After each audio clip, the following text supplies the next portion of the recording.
Le désert semblait avoir atteint son point de rupture, le soleil était bas dans un ciel impitoyable, brûlant le paysage à une température insoutenable de 47 degrés Celsius. Aucune brise ne soufflait dans l'air brûlant, aucun rocher ni aucune crevasse n'offrait le moindre refuge. L'asphalte sous les pneus d'Alan Reeves semblait sur le point de se liquéfier à tout instant, la chaleur montant en vagues chatoyantes. Et puis, sur l'étroit accotement de cette route solitaire, il aperçut quelque chose qui le fit freiner brusquement, un garçon pieds nus, les semelles à vif et striées de sang, berçant 3 nourrissons immobiles comme s'ils étaient le bien le plus précieux au monde. Pas un seul ne bougea ni ne gémit. Leur silence était un cri en soi.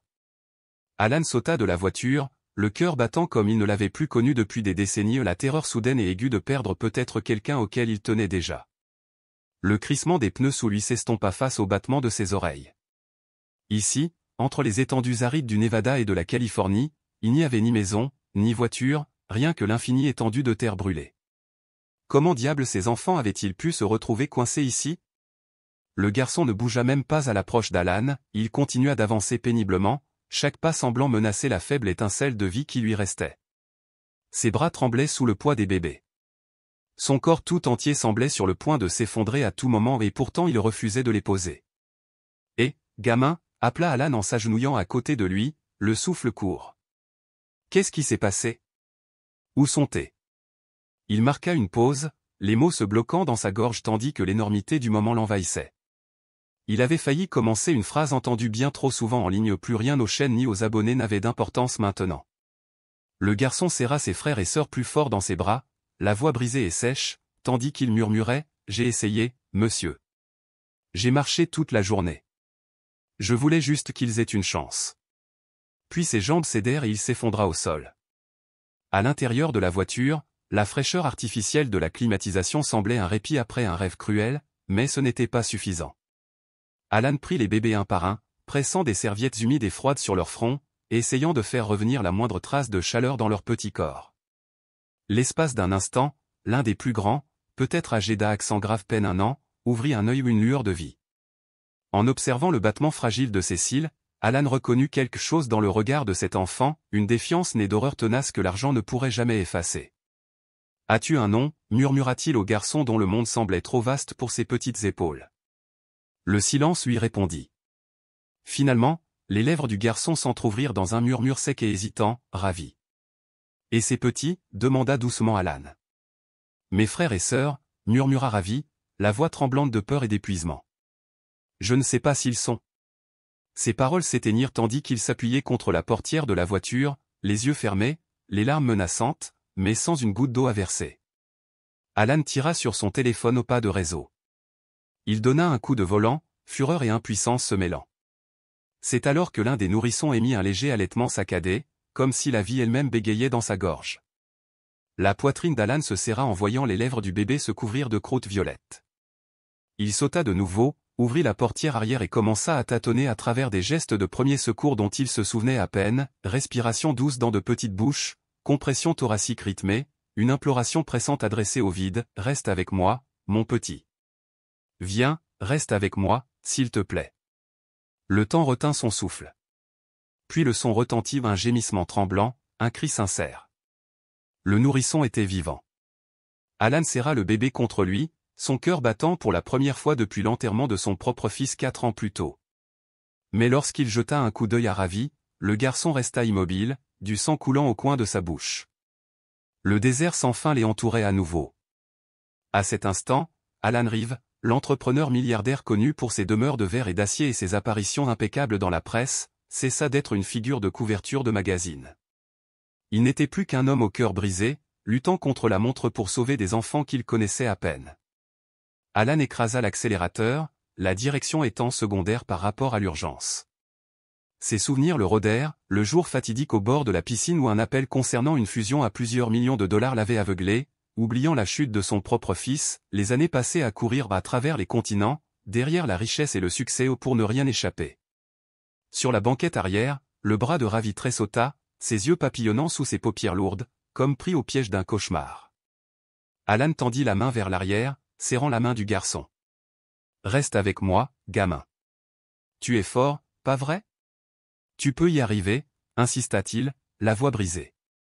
Il jeta un coup d'œil devant lui et vit une station-service rouillée avec une enseigne de congélateur clignotante, un vieil entrepôt et un camion solitaire garé devant.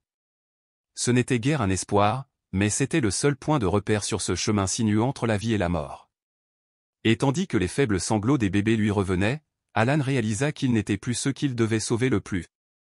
C'était lui-même, affrontant enfin l'enfer qu'il avait vécu et peut-être, enfin, trouvant une chance de rédemption. Il claqua la portière et sauta sur l'asphalte brûlant, serrant le bébé contre sa poitrine. « Quelqu'un, s'il vous plaît » cria-t-il dans le silence pesant. Un homme âgé surgit de l'ombre d'un entrepôt voisin, sa casquette élimée, les yeux burinés par d'innombrables funérailles. « Que s'est-il passé, fiston » 4 à l'intérieur, halta Alan, la voix brisée. « Ils sont en train de mourir. Appelez une ambulance. » Le vieil homme marqua une pause d'un battement de cœur avant de se précipiter à l'intérieur. Alan remarqua à peine où il posait les pieds, tout ce qu'il savait, c'était qu'il devait maintenir ses enfants en vie. La sueur collait la chemise d'Alan à son dos tandis qu'il soulevait ravi, puis les 2 autres bébés, les bras tremblants. Chaque corps mou et fragile lui semblait une promesse inébranlable. Guidé par l'adrénaline plutôt que par la vue, il suivit le vieil homme dans l'entrepôt, où ils déposèrent les nourrissons sur des matelas en lambeaux. Le vieil homme revint avec des bouteilles d'eau et un ventilateur cabossé, dont les pales ne soulevaient que de la poussière. Alan s'agenouilla près de chaque enfant, les appelant par leur nom ou des noms qu'il venait d'inventer ou pour les inciter à revenir au bord du gouffre.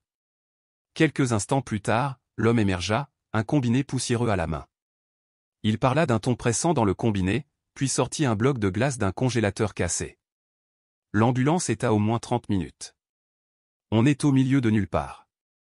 Alan hocha la tête, même s'il le savait depuis le premier kilomètre brûlant de ce voyage. Pourtant, quelque chose dans la joue marbrée de Ravi, dans ses grands yeux désespérés, ouvrit une part d'Alan depuis longtemps scellée.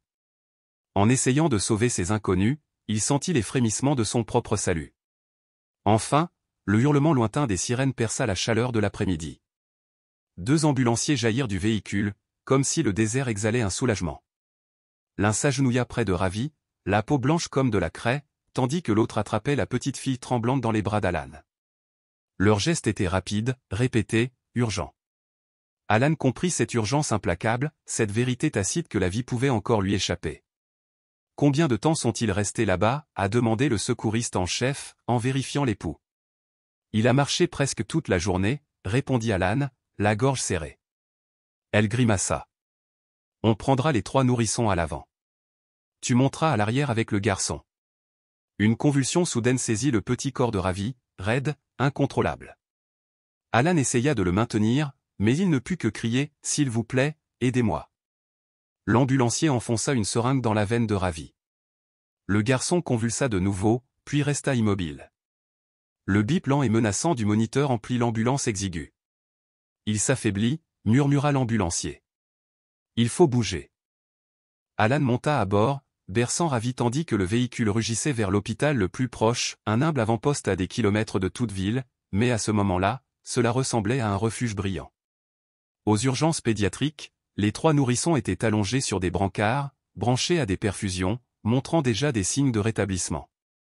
Une infirmière s'est approchée d'Alan. « Êtes-vous leur tuteur » Il hésita, le cœur battant la chamade. « Non. Je les ai trouvés. » Ses yeux le fixèrent. « Tu es Alan Reeve » Il hocha la tête, la confusion le serrant. « C'est moi. J'ai entendu parler de votre fils, il s'est noyé, n'est-ce pas » Ces mots étaient crus, impitoyables. Le passé d'Alan refit surface, la surface immobile de la piscine, le cri de sa femme, les ambulanciers arrivaient trop tard. Il déglutit, luttant contre le vieux chagrin. Quelques heures plus tard, un médecin est arrivé. Les nourrissons vont se rétablir déshydratation, brûlure légère, mais leur état est stable. Alan expira, submergé par le soulagement. Puis le regard du médecin s'assombrit. Mais le garçon? Il marqua une pause, la voix lourde. Il est en collapsus systémique. Déshydratation sévère, épuisement et blessures abdominales anciennes, signes de maltraitance répétée. Des marques de cordes sur les poignets. Alan sentit son estomac se serrer lorsque 2 policiers s'avancèrent. « Monsieur Reeve, venez avec nous » dit l'un d'eux à voix basse. Il tenait un sac de preuves contenant une note tachée de sang. Alan reconnut l'écriture soignée du garçon. Si vous trouvez ça, aidez-les. J'essaierai de revenir, mais je ne peux pas vous le promettre. Ravi, un enfant forcé d'enterrer sa propre mère et de porter ses frères et sœurs à travers le désert, avait laissé son dernier plaidoyer avec lui. Alan relut les lignes tandis que les 3 nourrissons reposaient derrière une vitre, leur respiration douce mesurée par des machines. Il sentait presque le poids du voyage de Ravi dans sa poitrine. Plus tard, un travailleur social nommé Thomas Blake arriva, mallette à la main, le regard exercé à transformer les tragédies humaines en formulaires et listes de contrôle. « Je veux la garde des 4, a déclaré Alan. Blake tria des papiers. « Il te faudra des études de cas, des évaluations psychologiques, une preuve de stabilité. L'argent ne suffit pas. » Alan serra les poings, la douleur de sa propre perte s'enflammant à nouveau. Il avait trahi son fils une fois. Il ne trahirait pas ses enfants. Ce soir-là, Alan s'assit près du lit de Ravi. Les yeux du garçon s'ouvrirent brusquement, féroces et provocateurs. « Où sont-ils » murmura-t-il. « En sécurité » répondit Alan d'une voix rauque. « Ils sont vivants, et tu n'es pas seul. » Ravi essaya de se relever, mais retomba. « Ils ont besoin de moi. »« Vous êtes plus forts ensemble » promit Alan en écartant une mèche rebelle du front de Ravi. « Je ne te laisserai pas partir. » Dans la douce lueur du poste d'infirmière, Alan fit un vœu silencieux, il affronterait toutes les épreuves, supporterait tous les examens, mènerait toutes les batailles, car cette fois, il se battait non seulement pour elle, mais aussi pour guérir les morceaux brisés de lui-même. « C'est de la douleur, un traumatisme, du deuil, dit Alan doucement, et Thomas acquiesça en signe de compréhension. « Je ne veux guérir personne, poursuivit Alan d'une voix assurée. Je veux juste marcher à leur côté, même dans les moments les plus difficiles. À cet instant, quelque chose changea dans le regard de Thomas. Ravi était debout les jambes tremblantes, le regard perdu mais véritablement éveillé. Et pour la première fois depuis qu'il l'avait trouvé, la terre sous ses bottes était fraîche au lieu d'être brûlante. Alan rôdait dans l'embrasure de la porte, serrant contre lui un plateau de petit déjeuner qu'on ne lui avait pas demandé d'apporter. Il hésitait, troublé par le silence du garçon. Depuis leur conversation nocturne, Ravi n'avait manifesté ni confiance ni colère. Il attendait, comme s'il se préparait à la prochaine perte inévitable. « J'ai apporté à manger » proposa Alan en lui tendant le plateau. « Ont-ils déjà mangé ?»« Oui. »« Tous les 3, » répondit doucement Ravi, les doigts enroulés autour du plateau. Il le posa sur ses genoux, mais ne toucha pas les assiettes. Son regard se porta sur le mur blanc devant lui. « Ont-ils pleuré ce matin ?» Alan déglutit. « Oui. » Ils se sont réveillés en appelant leur mère. Le silence retomba dans la pièce, le poids de cette perte pesant sur elle. Finalement, la voix de Ravi rompit le silence, « Elle est morte à cause de nous. » Son ton était dur, mais ses mots étaient délibérés. On s'est enfui. Il est rentré ivre ce soir-là et a essayé d'emmener la plus jeune. Maman a crié. Il l'a plaquée contre le mur. Elle saignait de partout. J'ai couru avec les bébés. Elle est restée. J'aurais dû rester aussi. La poitrine d'Alan se serra tandis que la vérité de ces moments s'imposait à lui. Tu n'es pas responsable, dit-il en s'avançant. Tu as accompli l'impossible. Tu as sauvé 3 vies. Ravi soutint enfin son regard. Alors qui va sauver le mien ? Alan sentit ces mots résonner dans ses os ou une question sans réponse qui le hantrait longtemps après avoir quitté cette pièce. Dehors, le monde se refermait déjà. Les médias les avaient surnommés « les enfants du désert », publiant des gros titres sur un milliardaire et 4 orphelins sur tous les fils d'actualité. Des paparazzis campaient devant l'entrée de l'hôpital, leurs appareils photos bourdonnant comme des insectes. Alan fut ensuite convoqué par l'administration. La directrice, le regard épuisé, glissa un épais dossier sur le bureau. « Monsieur Rive, nous recevons des demandes de renseignements de la presse, du parquet et même d'élus locaux. Cet hôpital n'est pas conçu pour gérer ce genre d'enquête. » La gorge d'Alan se serra. « Et alors, qu'arrive-t-il aux enfants ? Nous devons les transférer dans un établissement public, sous la garde de l'État. Il y a déjà une décision de justice. » Ses jointures blanchirent au bord de la table. Ce n'est pas du fret. On ne peut pas les déplacer comme des papiers. Son soupir était las. Vous n'êtes pas leur tuteur légal, monsieur Rive. Vous n'avez pas votre mot à dire. Quand Alan revint dans la chambre de Ravi, il trouva le garçon stupéfait par la nouvelle. Sa voix se brisa lorsqu'il siffla, « Ils prennent mes frères et sœurs. Ils les volent encore. » Alan s'agenouilla près de lui, cherchant désespérément à combler la distance qui les séparait. Il chercha sa main et ne trouva qu'un vide glacial. Ravi recula. « Tu n'es pas mon père. Ne fais pas semblant. » « Alors laisse-moi être quelqu'un qui ne fuit pas quand les choses se corsent, » murmura Alan. « Reste. S'il te plaît, reste. » 2 voitures de police s'arrêtèrent dans un crissement de pneus devant l'aile pédiatrique avant l'aube. Alan s'élança dans les couloirs, le cœur battant, pour finalement découvrir que Ravi avait disparu. Le garçon serrait les 3 nourrissons contre lui devant la sortie de secours verrouillée, les yeux écarquillés de terreur. « Je ne retournerai pas dans un refuge, » hurla Ravi sans se retourner. « Ils te font du mal là-bas. » Alan se figea, le souffle coupé. Puis il cria doucement, « Laisse la douleur avaler la colère. S'il te plaît, regarde-moi. » Lentement, Ravi se retourna. Ses larmes étaient l'absence rendue visible, comme s'il s'était déjà vidé de ses larmes. « Je ne laisserai personne te faire du mal. Ni le système. Ni moi. Promis. » La voix d'Alan tremblait d'émotion. « Je te le promets. Même si tu me détestes. Même si tu disparais. Surtout à ce moment-là. » Ravi et les bébés s'effondrèrent dans les bras d'Alan. Les policiers hésitaient sur le seuil, voyant un fragile moment de confiance se former comme la glace sur un lac gelé. Plus tard, l'un d'eux s'est approché discrètement. « Le juge veut vous voir à Fresno demain. » Alan déglutit difficilement. « Est-ce qu'il va me les prendre ? Il veut entendre votre version. » Dans la salle d'audience de Fresno, l'air était glacial. À côté d'Alan était assis Thomas Blake, non plus un simple bureaucrate, mais un allié. Le juge, lassé par d'innombrables affaires de ce genre, feuilletait leur dossier avec une impatience distraite. « Monsieur Reeve, commença-t-il, vous avez demandé la garde provisoire de 4 mineurs en grande détresse. Confirmez-vous cette intention ? » « Oui, votre honneur, » répondit Alan d'une voix vibrante. « Même si je ne suis pas de la famille, même si j'ai mené une vie bien loin du rôle d'aidant. » Le juge soupira. « Pourquoi maintenant ? Vous avez passé ces dernières années sur des yachts et dans des salles de conseil, sans aucun antécédent de charité ou de famille d'accueil. » Alan marqua une pause, rassemblant ses pensées. « Parce que j'ai trahi le seul fils que j'ai jamais eu. Je l'ai soutenu, et il est mort. J'ai passé des années à essayer de ne rien ressentir. Mais quand j'ai vu Ravi, pieds nus et seul, traînant 3 nourrissons à travers le désert, j'ai senti quelque chose se briser.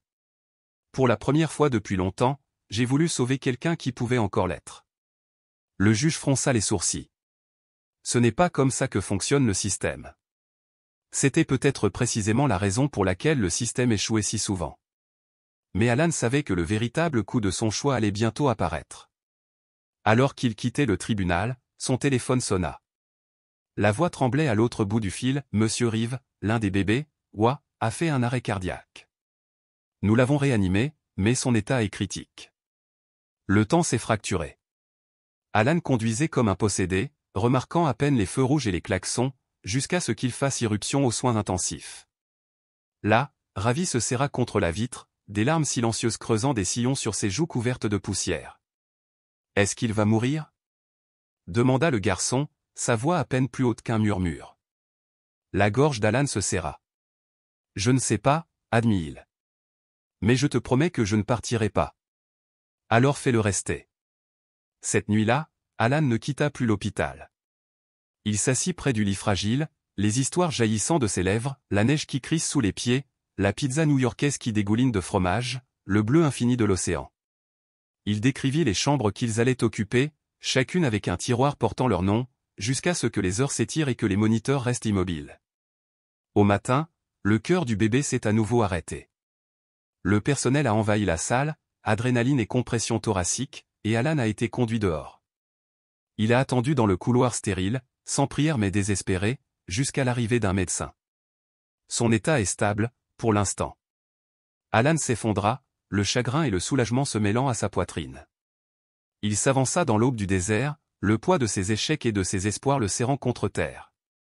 Il hurla le nom de son fils jusqu'à ce que sa voix s'éteigne, implorant le ciel indifférent, « Si quelqu'un doit partir, qu'il me prenne à sa place. » Aucune réponse ne vint, seulement le soupir creux du vent.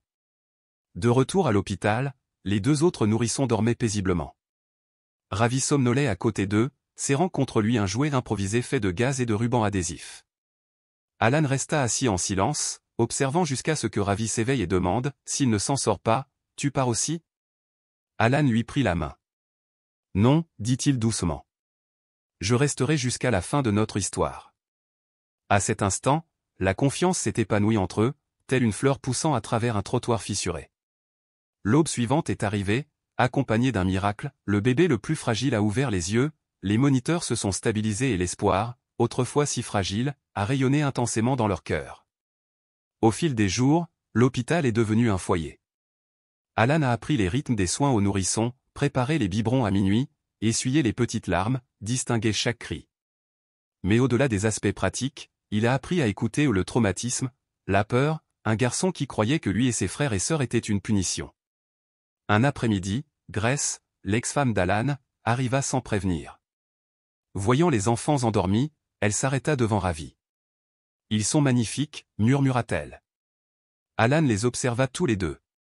Ce sont des survivants. Grace s'assit à côté de lui. Tu as changé. Ou peut-être que je me suis simplement rappelé qui j'étais avant de me laisser briser par tout ça. Elle sourit, la tristesse et l'espoir se mêlant dans son regard. Pouvez-vous y arriver? 4 enfants qui portent des blessures plus profondes que la plupart d'entre nous ne le pensent? Je ne sais pas, a admis Alan, mais j'ai choisi d'essayer. Ce soir-là, Ravi a dessiné des maisons tranquilles, des rangées bien rangées de petites habitations, et au centre, une maison plus grande avec 4 fenêtres et une porte peinte en bleu. C'est à nous, demanda Alan. Peut-être, dit Ravi en lui tendant un crayon. J'hésite encore. Alan a dessiné le contour de la porte et l'a colorié, chaque trait étant une promesse tacite. Lorsque Thomas revint avec la décision du juge aux 6 mois de tutelle provisoire, Alan sentit le sol se dérober sous ses pieds. Il serait surveillé, mesuré, testé. Mais en partant, il se tourna vers Ravi. Le juge a dit oui. Pour l'instant. Ravi l'observa un long moment, puis hocha la tête. D'accord. Mais je ne l'appellerai maison que lorsqu'il y aura une porte bleue. Alan sourit, les yeux brillants de détermination. Marché conclu.